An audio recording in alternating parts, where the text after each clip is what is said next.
क्षेत्राकडे वळवायचं हे तुमच्यावर निर्भर करतो. त्याच्याकडे तुम्ही सिरियसली लक्ष दिलेलं पाहिजे. दिमागामध्ये प्रेशर ठेवलेलं नाही पाहिजे, टेन्शन ठेवलेलं नाही पाहिजे. ओपन माइंड असलेलं पाहिजे.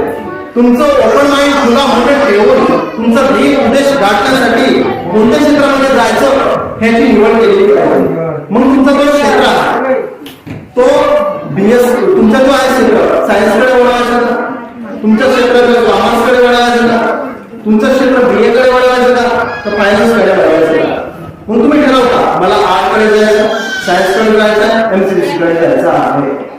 मग 11वी-12वी ठरवल्यानंतर तुमचा पुढचा कोर्स येतो. 12वी नंतर तुम्ही एमबीबीएस करून डॉक्टर कडे जाता, एमबीबीएस करून एमडी करू शकता. 12वी नंतर तुम्ही बीएससी कडे जाऊ शकता. 12वी नंतर तुम्ही बीकॉम कडे जाऊ शकता, बीए कडे जाऊ शकता, एलएलबी कडे जाऊ शकता, वेगवेगळ्या क्षेत्राकडे जाऊ शकता. तुम्ही बीबीए कडे जाऊ शकता. बीबीए म्हणजे बॅचलर